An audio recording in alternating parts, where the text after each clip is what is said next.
Video title দেখে নিশ্চয়ই বুঝে গেছেন আজকে আমি আপনাদের সাথে কি শেয়ার করতে যাচ্ছি। হাই এভরিওয়ান, আসসালামু আলাইকুম। আশা করি সবাই ভালো আছেন। আমি আলহামদুলিল্লাহ ভালো আছি। আজকে আমি আপনাদের সাথে শেয়ার করব শোল মাছের রেসিপি। শোল মাছ রান্না করার জন্য প্রথমে আমি একটা প্যান চুলার মধ্যে বসিয়ে দিয়েছি এবং এখানে আমি 1 কাপ পরিমাণ তেল দিয়ে দিয়েছি। এখন আমি শোল মাছগুলো এই তেলের মধ্যে ভেজে নিব। শোল মাছগুলো কিন্তু আমি অলরেডি মরিচের গুঁড়া, হলুদের গুঁড়া এবং লবণ দিয়ে মেখে নিয়েছিলাম ভালোভাবে। এখন আমি সবগুলো মাছ ভালোভাবে ভেজে নিব। মাছগুলো কিন্তু খুব লাল লাল করে ভাজতে হবে। এই মাছগুলো কিন্তু আমি ছোট ছোট করে কেটে নিয়েছি, কারণ আমি এই মাছের কিন্তু ভুনা করব। এজন্য আজকে শোল মাছের ভুনা করার জন্য এখানে কিন্তু আমি 2টা বড় সাইজের শোল মাছ নিয়েছি। মাছগুলো কিন্তু আমার লাল লাল করে ভাজা হয়ে গেছে। এখন আমি নামিয়ে রাখবো। এভাবে আমি সবগুলো মাছই ভেজে নিব। সবগুলো মাছই কিন্তু আমার ভাজা কমপ্লিট হয়ে গেছে। এখন আমি রান্না করার জন্য প্যানের মধ্যে যেই মাছ ভাজার তেল ছিল, ওই তেলের মধ্যে আরও 1 কাপ পরিমাণ তেল অ্যাড করে দিচ্ছি। এই তেল দিয়ে আমি রান্নাটা কমপ্লিট করব। এখন আমি দিয়ে দিচ্ছি পেঁয়াজ কুচি। এইখানে যেহেতু আমি পেঁয়াজ দিয়েই সম্পূর্ণ রান্নাটা করব, এজন্য একটু বেশি পেঁয়াজ এখানে লাগবে। আমি এখানে 3 কাপ পরিমাণ পেঁয়াজ কুচি দিয়ে দিচ্ছি।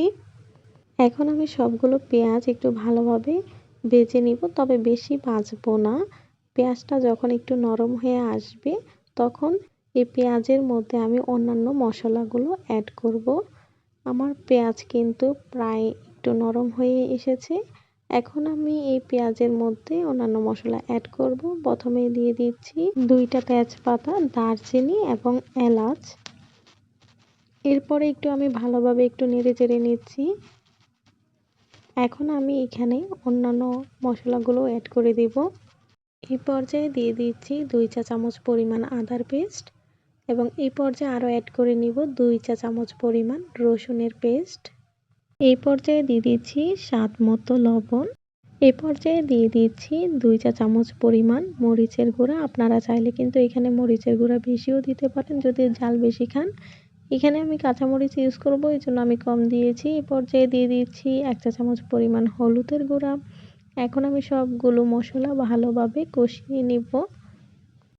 এই পর্যায়ে আমি 1 চা চামচ পরিমাণ জিরা গুঁড়া দিয়ে দিচ্ছি। এই জিরা গুঁড়া আমি এখানে কম দিয়েছি, কারণ আমি রান্নার পরবর্তীতে আরও জিরা গুঁড়া ইউজ করব। এই পর্যায়ে আমি এখানে 1 কাপ পরিমাণ পানি ইউজ করছি, যাতে মশলাগুলো পুড়ে না যায়। এখন আমি ভালোভাবে মশলাগুলো কষিয়ে নিব। এই পর্যায়ে দিয়ে দিচ্ছি কেটে রাখা কাঁচামরিচ।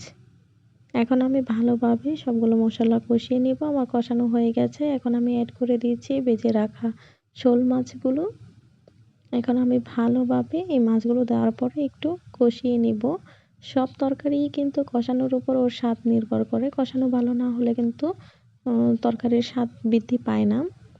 ভালোভাবে একটু আমি কষিয়ে নিচ্ছি। এখানে কিন্তু আমি আর কোনো পানি ইউজ করছি না। ভালোভাবেই কষিয়ে নিচ্ছি। এখন আমার কষানো হয়ে গেছে। এখন কিন্তু এখানে আমি পানি অ্যাড করে দিব। যেহেতু আমি এখানে বেশি ঝোল দিব না, এজন্য আমি এখানে 4 কাপ পরিমাণ পানি ইউজ করব। শোল মাছের ভুনার মধ্যে বেশি পানি দিলে কিন্তু ভালো লাগবে না। এজন্য এখানে আমি পানির পরিমাণটা কম ইউজ করছি। শোল মাছ খেলে কিন্তু রক্তও বৃদ্ধি পায়। নামিয়ে রাখার কিছুক্ষণ আগে এক্সট্রা ফ্লেভারের জন্য এখানে আমি দিয়ে দিয়েছি 2 চা চামচ পরিমাণ জিরা গুঁড়া। এই পর্যায়ে দিয়ে দিচ্ছি কুচি করে রাখা ধনিয়া পাতা। ধনিয়া পাতা কিন্তু তরকারির মধ্যে দিলে এর ফ্লেভারটা অনেক ভালো পাওয়া যায় এবং খেতেও খুব ভালো লাগে। আমার রান্না কিন্তু অলমোস্ট কমপ্লিট হয়ে গেছে। এখন আমি নামিয়ে রাখবো।